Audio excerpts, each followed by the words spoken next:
Hello, and thank you for being here. My name is Brenton Sullivan. I'm the co-founder of FieldLevel, and the purpose of today's discussion is to help educate high school level coaches on how they can be a positive force in their athletes' recruitment.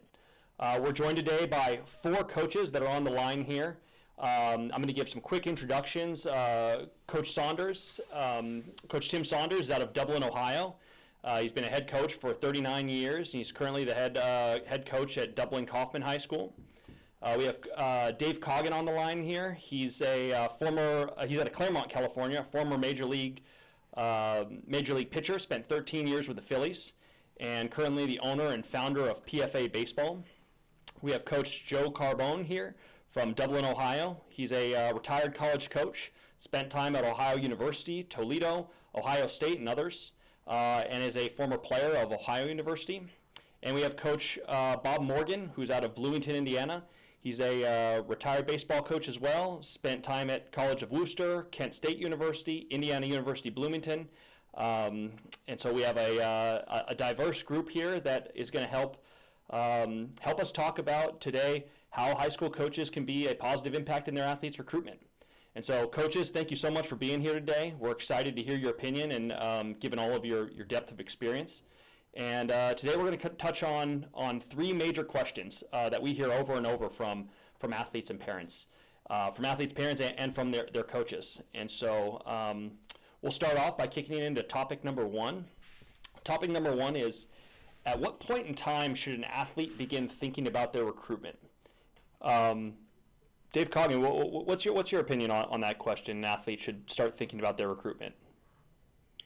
Yeah, my side is kind of on the private sector of things. So I'm seeing maybe some younger kids coming through into the junior high, going into high school, and you can look at it. The physical side of things is getting ready for bigger, better things already at that age. But as we kind of are in the this new age world where you can go back and see people's tweets and see people's Instagram posts, if they're pretty serious about college and they want to really get to that next level, they may need to think of some of the outside things that maybe they're not thinking of once they kind of get into the high school stream of things. So understanding that coaches can look deep into their past, and that's one element of it that they need to think about. I know that's kind of heavy for a 7th, 8th grade, but that's probably where the parent should jump into that. That's definitely not the high school coach's job, but that could be some kind of education there. And then as they get into their younger ages into high school, the physical side of things, the grades, the academics are going to be super important to establish a routine and a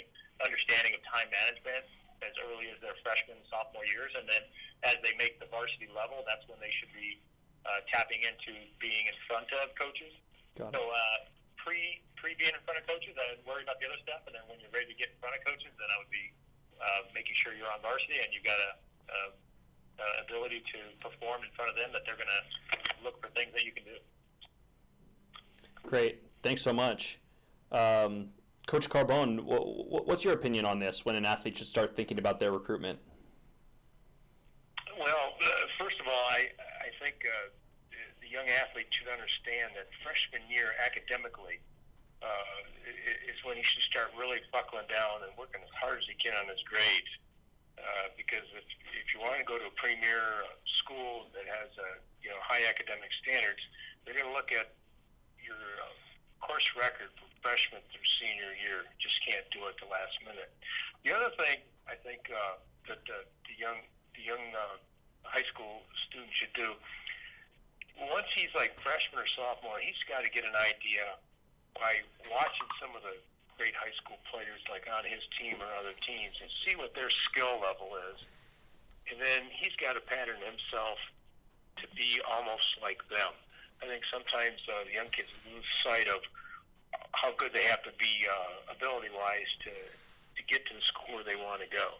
So academically, start at freshman year, and even freshman year, start looking at the real good players and say, okay, I've got to be as good as them, and work on their body, their strength, their running speed, their throwing arm, their hitting. They have to put forth maximum effort and practice to get to where they want to be. Interesting. That's great. Coach Morgan, what's your opinion here? Well, I agree with Joe there about the academics first, because is you can't do it the last minute. All of a sudden, you're going to cut off your nose to spite your face if your grades aren't good enough and you want to go to a good school academically as well as athletically.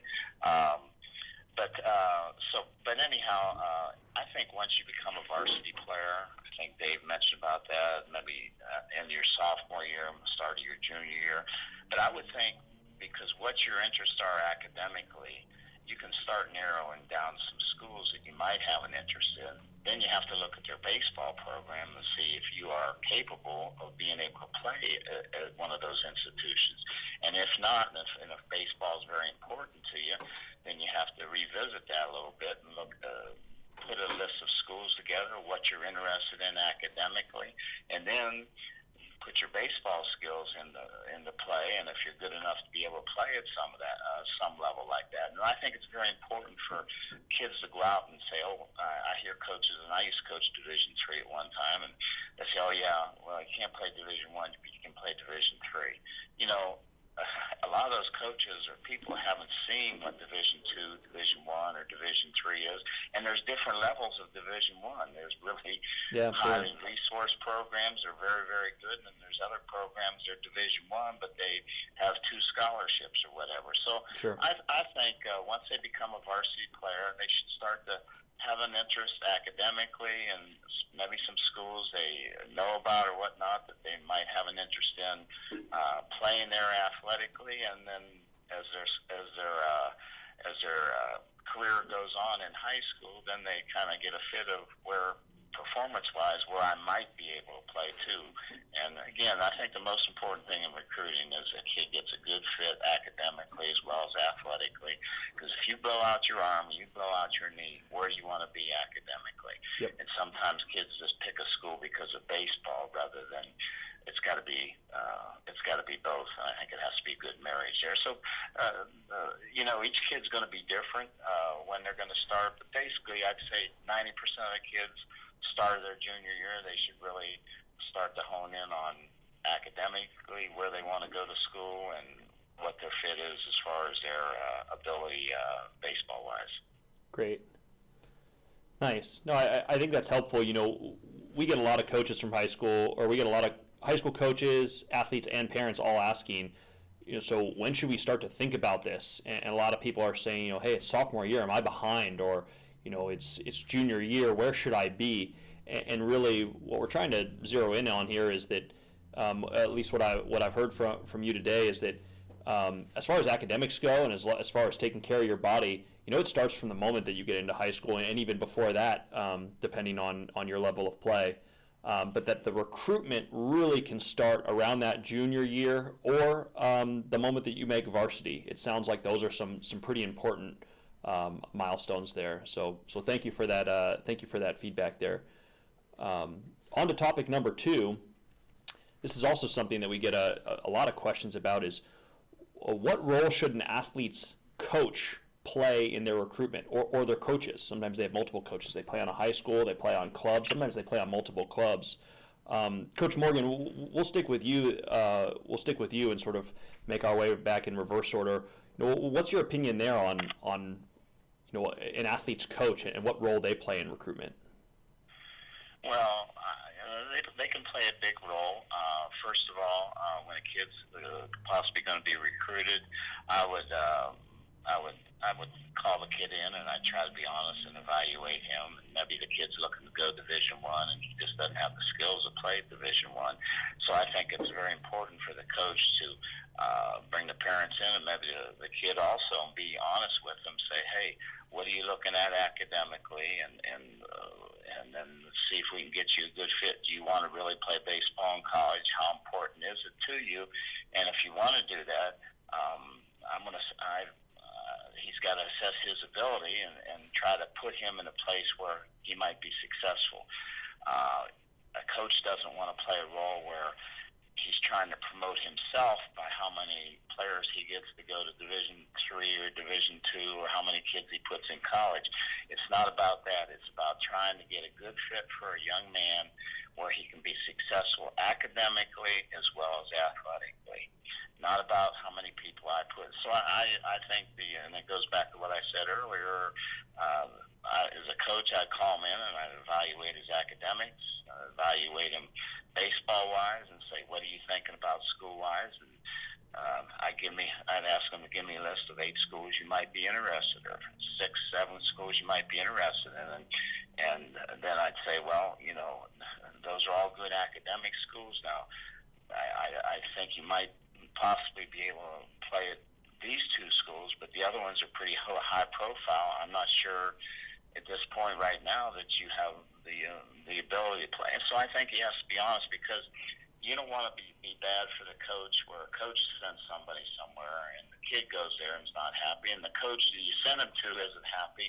Sure. Nobody's happy. Yeah. So that makes for a bad and a sour situation. So I think evaluate the kid's abilities, and then if you think you got a good fit as far as academically and athletically, I'd call the coach and I'd say, hey, coach, I got a kid here. I think you need to see him. I think he could play at your place. He's very good academically. It looks like a good fit. He would be very interested. Send him a schedule. Send him you could send him a schedule. You could send him his stats and things like this. But I would contact the college coach if I thought it was going to be a good fit for him, and start the process that way, and see how it plays out. But I think you should have 4 or 5 schools that you're interested in, and don't just be all, hey, I just want to go to this school and that's it, and I want to play baseball there. You might not have the ability to play baseball there. So coach, be honest with them. Contact coaches, send some letters, send the schedules to the coaches, encourage him to come watch him play if the coach indeed thinks he could play at that school. Great. Thank you for that. Coach Carbone, what's your opinion on this, an athlete's coach and what role they play in recruitment? Well, I think, first of all, I think all coaches, we hope that they understand how influential they are with young people. What they say and what they do influences them a great deal. So I think every day as a coach, if he can talk to them, number one, about always how important their schoolwork and their academics are.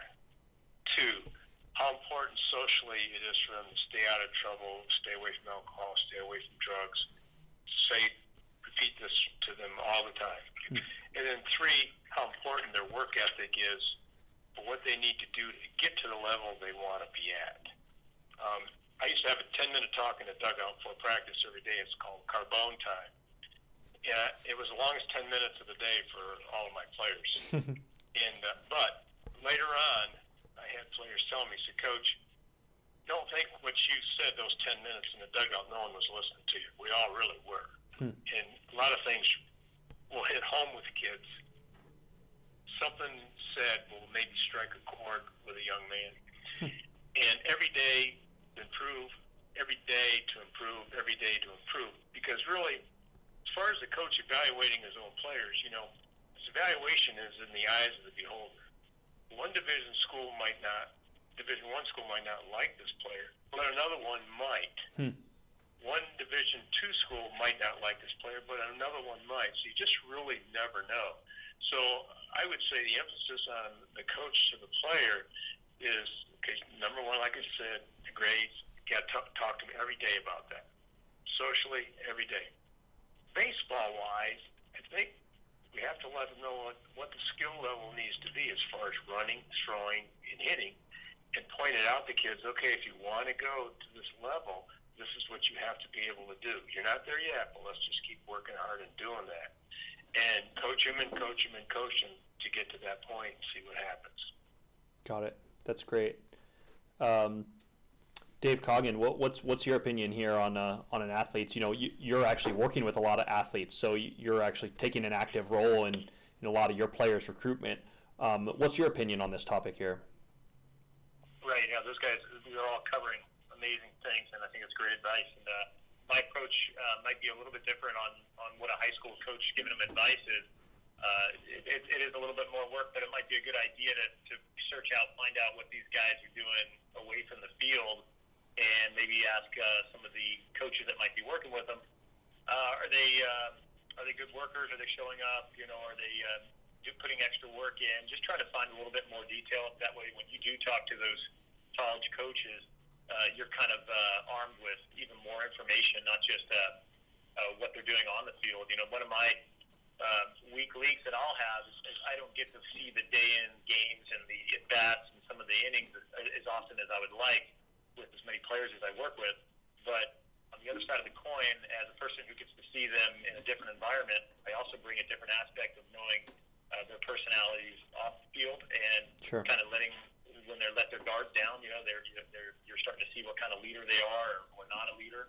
And sometimes they're good at pulling a lot of people when they're around their certain groups, but maybe not so good at that when they're at other groups. And, it can be exposed in a lot of different ways or enhanced.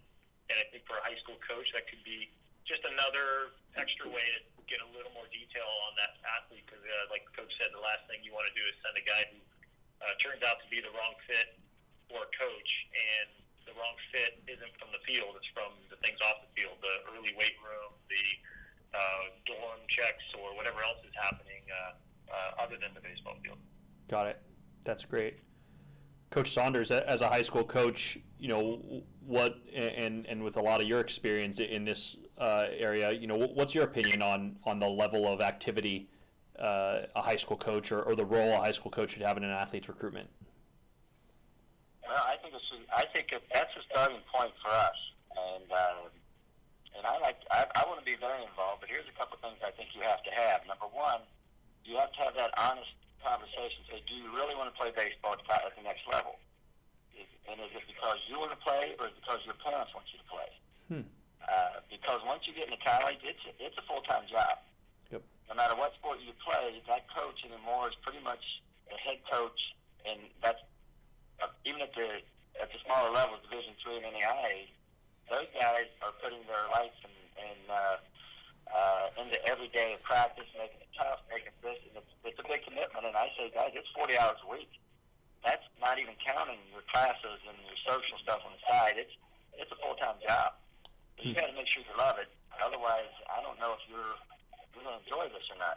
The second thing is, I think as a high school coach, you got to try to get into that fraternity of college coaches the best you can, where they get to know you.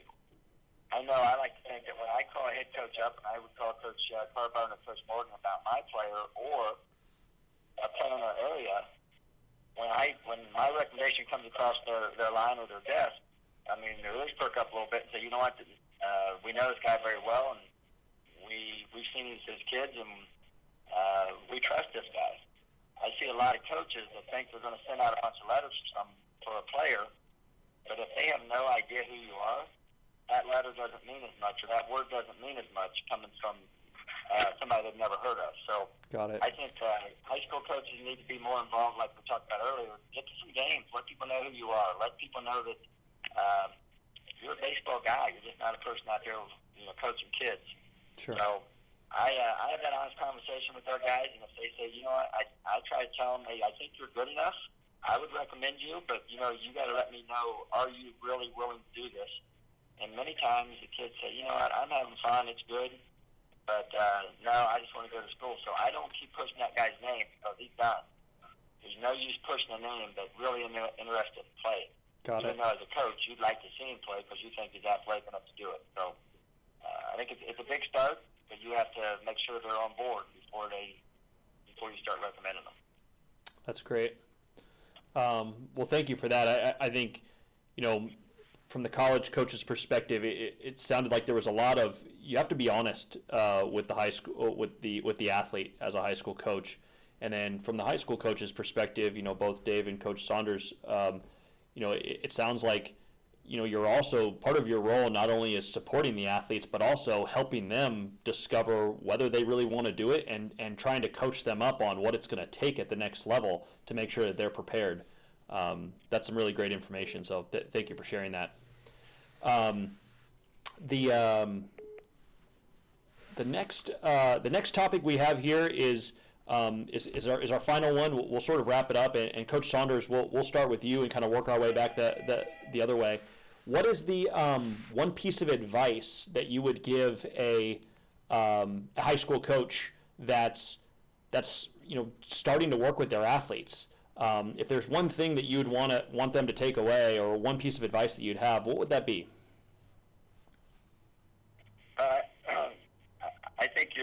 your players, you got to say, go watch some games. I mean, are you interested in small college? Go up and watch. Most schools from where most people live in the Midwest, you can drive 40 minutes or less and see a game. So you need to go see that level play, and then watch your position and see where they're at. So if you look there and you feel comfortable, then okay, at least you got some insight as well, and you're just not listening of I've heard of this and I've heard of this school, but interesting. You have some upfront information to say, all right, I can do this, or man, they're pretty good. All right, then that school's probably too good for you. That's great. So that would be my first step. Perfect. Dave Coggin, what would you say? One piece of advice for coaches that are starting to get involved in their athletes' recruitment and want to support them? I'd like to see them just support in more things than just maybe the technical side of things. Give these guys resources and search out resources before the season starts to get nutrition on the right page, fitness education, and then let them kind of do their own little homework in there, but make it something that's available to them. And there's so much information and good quality stuff out there. I think it's be seen in the minor league now with teams starting to adjust their whole entire nutrition and fitness schedules and regiments and sleep. Just a lot of those kind of outside stuff would be a great little first start. That's great. Coach Carbone, what's one piece of advice you'd give a high school coach that's working with their athlete and trying to support them through this process? Yeah, I think what Tim and Dave said is right on spot. Basically, the high school athlete, if he can get the athlete to realize what he wants in life and what it takes to get there, and just give him a plan of something, athletically, academically, and socially, what he needs to do to get there, and just say, look, this is not going to be my decision. This is going to be the college coach's decision. I want to try to get you to that level. And then if he just can counsel them on the three things they need to do to get there, then I think that would be great. Wow, that's great. Coach Morgan, what's your opinion here, or one piece of advice you'd give high school coaches that are looking to work with their athletes? Well, I agree with what everybody said so far, and it goes back to this, too, that I think an honest evaluation of your player, and like Joe had mentioned earlier, what standards you need to be able to play at a certain level, like what your 60-yard dash is, what your how hard you throw the baseball, and things like this. So an honest evaluation of his talents, and then I'd ask the kid, do you really want to play college baseball, or your parents want you to play college baseball? Because just like what Tim said, it becomes a job in college because you're a student athlete, but you're going to spend a lot of time. You're going to give up a lot of social time to play baseball. So I think the important thing is, do you really want to play college baseball? And if so, let's try to find a fit for you. That's great. Perfect. Well, thank you so much. We're coming up on a half hour here, but just wanted to say thank you so much, coaches, for joining us today. I think that for the coaches out there listening, it's really great to hear a lot of different perspectives, and there's years and years and years of history coming from an experience coming from the coaches on the line here. And so thank you so much for taking the time out of your day to help share your information. And we also want to thank the National High School Baseball Coaches Association. That's a group that's been incredibly supportive in helping get some of this going and pulling this panel together. And so thank you. It's been a pleasure to speak with all you coaches. And for those of you that are listening out there, I hope that was helpful information to whether you're a coach or an athlete or a parent. We're all working for the same thing here. We want to make sure that athletes find the right fit. And whether it's a high school coach looking to support your athlete in their recruitment, or a college coach that's looking to fill a roster spot and build a winning team, there's a lot that needs to happen for coaches to work together. And so that's why we continue to bring coaches together to talk about this subject and to talk about topics. And for those of you that are watching this, if you have any topics that you'd like us to discuss, please leave them in the comments below, and we'll be sure to bring coaches back together. But Thank you again, coaches, for being here today. That was a really great session, and thanks for taking time out of your day. Well, you're welcome. Thank you. Enjoyed it. Yeah. All right. Thanks, Brenton. Thanks so much. We'll talk to you soon. Okay. Bye-bye. Great. Bye.